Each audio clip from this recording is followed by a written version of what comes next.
some that is meant to cause peace. So I think that in his infinite wisdom, God will put on your heart what he wants you to do in your lane.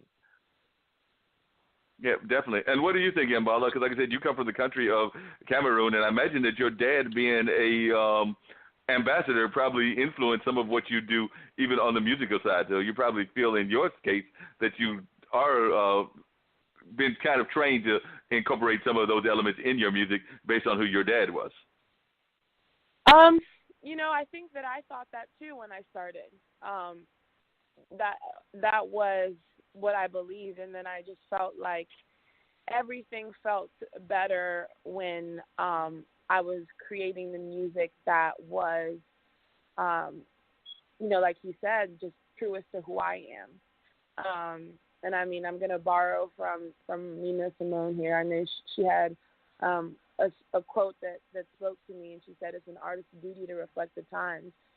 So with that being said, I still feel like,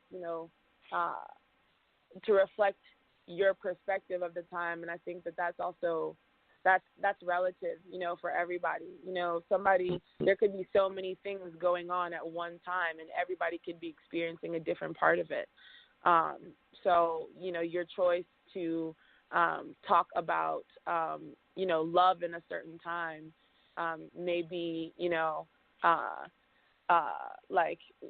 as opposed to somebody else talking, having like a political messages, because that's what it's affecting them in this time.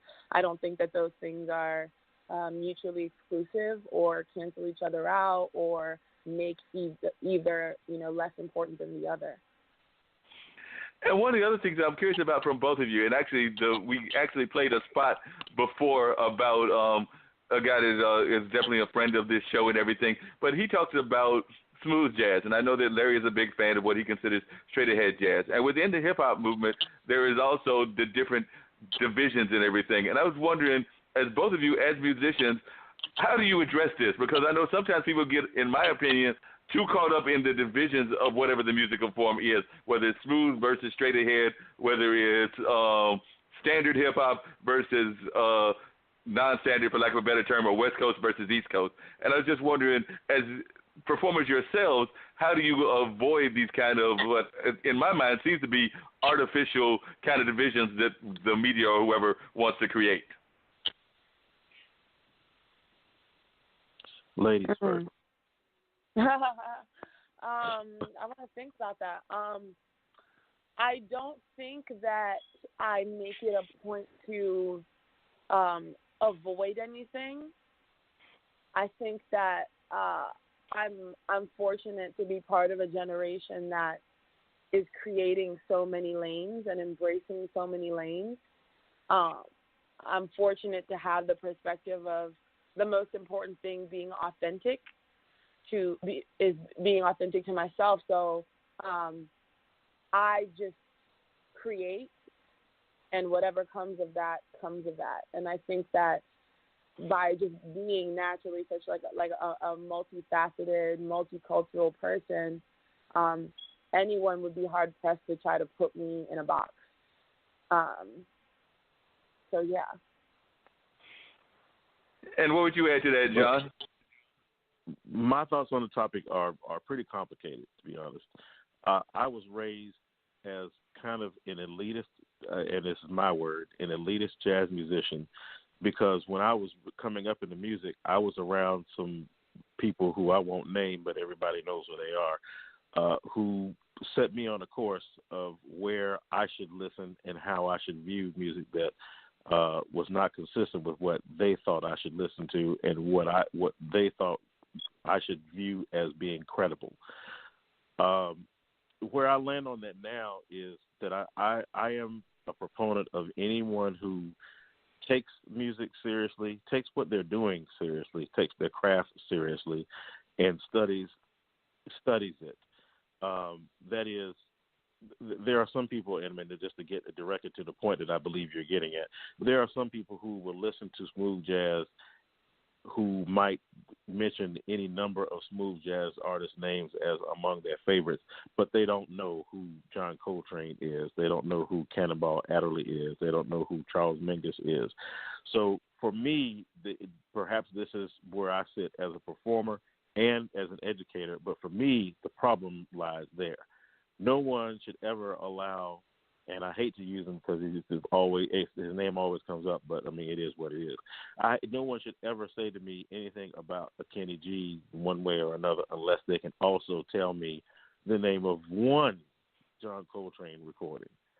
So for me, I believe that where we are as artists and musicians and as a society, like what you like, I will never make a judgment about what somebody says he or she likes. I believe in being exposed to all the things from which you might choose before you land on that. And I believe that perhaps it's a part of my mission to create a society where if people do decide they want to listen to one kind of music or another, they're at least informed about how that music got here. And I think that's one of the things that, even coming back to what we talked about earlier with education, I wonder even in our school system if we're doing enough of a good enough job in that, because I don't know, at least on the grade level, not on the college level, but on the grade school level, if we're having enough people understand the history of music. Like if they're fans of an artist in the hip-hop genre, if they're fans of somebody in country, if they're a fan of somebody in rock, if they're a fan of somebody in jazz, if they don't understand the history of where that music came from and the history of how the musics are interrelated. I mean, even hip-hop has had a number, as I've alluded to, jazz artists that they sampled off of. And most of the good ones will admit that. Will admit it. That's right. That's exactly right. So go ahead. Go ahead, Mbala. No, I was going to say in response to you, asking if schools are doing a good job of that. I mean, I don't know that I can speak to that. I would say maybe that my school did not, but music was an elective at my school. But just pulling in a quote from Quincy Jones that I felt was really poignant to me was that, you've got to learn to respect the gift that God gave you by studying your craft. So I think that the moment that you decide to do something and that your goal is to improve, there has to be some studying associated with that. Definitely. And Mbala, like you said, you've been fairly new to the music scene here. John has been here for a number of years, but just we talked earlier before you gagged on the call and everything, but what has been your impression of the music scene here in Durham in particular, but the Triangle in general? I mean, I know there are a number of places that are allowing young musicians to play, whether it's someplace like a Pinhook or a Motorco or some of the other venues that are out there. Like I mentioned Sharp 9 earlier, it's more of a jazz kind of venue. But just as a young up-and-coming musician, what is your views of the music scene locally?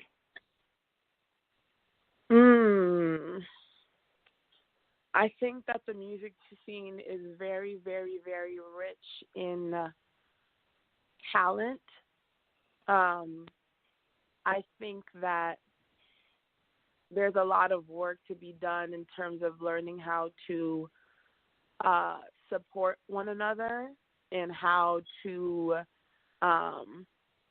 help one another reach, a greater audience. I think that it gets very, very tense when, everybody knows that they're talented and wants to be seen, and it does turn into kind of a crabs in a barrel mentality, which, as we all know, just, holds you back a little bit more. I think that with a little bit more